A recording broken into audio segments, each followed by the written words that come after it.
Scanning के बाद जो थर्ड लेवल आता है किसी भी रीडिंग टेक्स्ट को समझने के लिए, वो आता है कॉम्प्रिहेंशन का।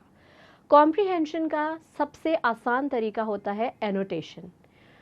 आई डोंट नो कितने स्टूडेंट्स ने ये एनोटेशन का वर्ड पहले सुना है या नहीं, लेकिन ये वर्ड आप सब के लिए बहुत ज़्यादा इम्पॉर्टेंट है। एनोटेशन हमारा हर सब्जेक्ट में काम आता है।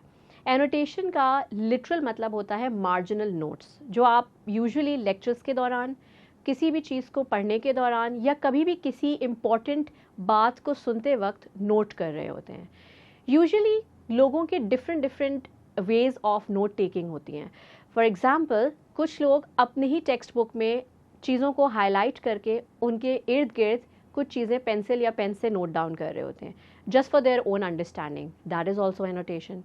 कुछ लोग बहुत ही ऑर्गेनाइज्ड वे में स्टिकी नोट्स लगाकर या प्लानर्स लगाकर या डिवाइडर्स लगाकर अपने नोट्स को ऑर्गेनाइज कर रहे होते हैं। That is also annotation. So ये सारे एनोटेशन के डिफरेंट स्टाइल्स हैं। इसी तरीके से जब आप पेपर करने बैठते हैं या आप कोई भी कॉम्प्रिहेंशन स्किल सॉल्व करने बैठते हैं, तो मैं आप सबको एज अ मेंटर सजेस्ट करूँगी कि please have a pencil in your hand when you are reading any text. When you have that pencil in your hand, then definitely आप उसका यूज़ भी करेंगे, और वो यूज़ आपके लिए बहुत ज़्यादा फ़ायदेमंद हो सकता है in terms of your comprehension skill solving and also your Prezi writing। सबसे ज़्यादा ज़रूरी है कि आपको करना क्या है एनोटेशन में। इसका मतलब कतई ये नहीं है कि आप 4 तरह के हाइलाइटर्स लें और अपने पूरे टेक्स्ट को रंगीन बना के सोचें कि मैंने तो एनोटेट कर दिया। एनोटेशन का मतलब होता है कोई भी चीज़ जो टेक्स्ट में आपको समझ नहीं आ रही, आप उसे अंडरलाइन करके क्वेश्चन मार्क डाल सकते हैं, ताकि later on when you refer back to your text with a meaning of that word, it can be resolved. Secondly, annotation हम उस चीज़ के लिए करते हैं कि फॉर एग्जाम्पल आपने एक क्वेश्चन पढ़ा और आप उसका आंसर ढूंढने के लिए टेक्स्ट को दोबारा रेफ़र कर रहे हैं फॉर स्कैनिंग पर्पज़, तब भी आप चीज़ों को एनोटेट कर सकते हैं, क्योंकि आपको पता होगा कि ये वाला पॉइंट या ये पर्टिकुलर पॉइंट किसी क्वेश्चन से रिलेटेबल है। थर्डली, हम एनोटेशंस यूज़ करते हैं when we are trying to make connections. So for example, when you will be doing precis and even if you are doing comprehensions, कभी कभी कुछ पैराग्राफ्स इस तरह के सीक्वेंस में दिए जाते हैं कि आपको एक पॉइंट 2 पैराग्राफ छोड़ने के बाद दूसरे पॉइंट से कनेक्ट होता हुआ नज़र आ रहा होता है, विच मीन्स कि बीच के 2 पैराग्राफ सिर्फ एक एग्जाम्पल थी उसी बात को वाजे करने के लिए। तो जब आप इस तरह के कनेक्शंस भी बना रहे होते हैं तो भी आप एनोटेट करते हैं, just to show that these are connected points which can be utilise in your precis as a main point, right. क्योंकि यूजुअली जब हम प्रेसी की प्रैक्टिस करेंगे और हम उस टॉपिक पे आएंगे तो मैं आपको बताऊंगी कि प्रेसी कभी भी आपसे डिटेल्स नहीं मांगती। वो कभी भी ये नहीं चाहेंगे, जो आपका एग्ज़ाम कंडक्ट कर रहे हैं, कि आप किसी टेक्स्ट में से एग्जैक्टली वही एग्जाम्पल्स, वही वर्ड्स ओरिजिनल टेक्स्ट को लेके कॉपी पेस्ट कर दें। वो आपसे ये चाहेंगे कि आपकी अंडरस्टैंडिंग जो डेवलप हुई है इस पूरे टेक्स्ट को पढ़ने के बाद, वो आप खुद से लिखें। तो annotation is the first step to understand something. Then we come to the next step, and that step is paraphrasing. Now, paraphrasing is basically writing things in your own words and in a simpler form.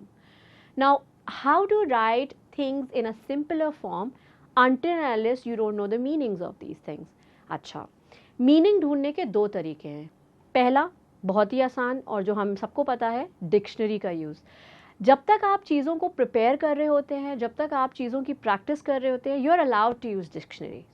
But once you are in the examination hall, once you are doing an assignment, once you are doing a quiz or anything which is a kind of assessment for you, you are not allowed to use a dictionary.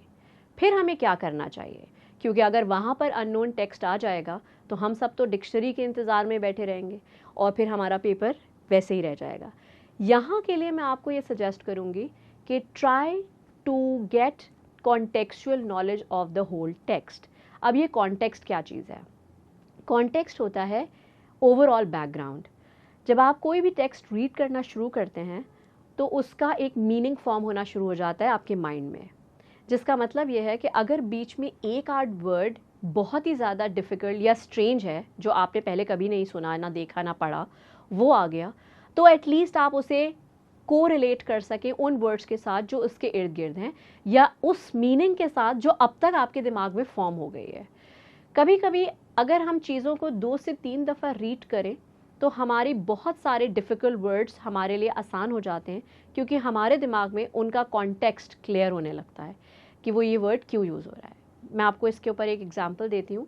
मैंने अपनी life में एक word पढ़ा था जब मैं बहुत छोटी थी, और मैं भी इसी तरह से अपनी रीडिंग इम्प्रूव करने के लिए कॉम्प्रिहेंशंस की प्रैक्टिस किया करती थी।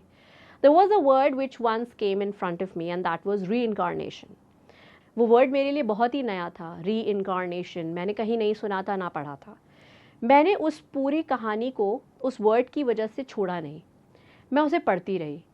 आगे भी जाकर वो वर्ड 2 से 3 दफ़ा आया, लेकिन जो कॉन्टेक्स्ट डेवलप हो रहा था और जो बातें उसके इर्द गिर्द हो रही थी, उसने मुझे बताया कि कहीं ना कहीं ये वर्ड जो है वो रीबर्थ से रिलेटेड है। और जब रीबर्थ से रिलेटेड वर्ड मुझे समझ आना शुरू हुआ, तो मैंने जाके डिक्शनरी रेफ़र की। जब मैंने डिक्शनरी देखी तो obviously that was a rebirth. So इस तरीके से मैं एक सही मीनिंग अपने आइडियाज़, अपने डेवलपमेंट से खुद से मैं सीख पाई। इसी तरीके से मैं आपको भी यही सजेस्ट करूँगी कि first try your level best to understand things with the help of the context, and then refer to the dictionary. क्योंकि देखें, डिक्शनरी से हेल्प लेना इज़ नॉट बैड, लेकिन dependency on dictionary is very bad, because वो आपको आगे जाके मुश्किल में डाल सकती है।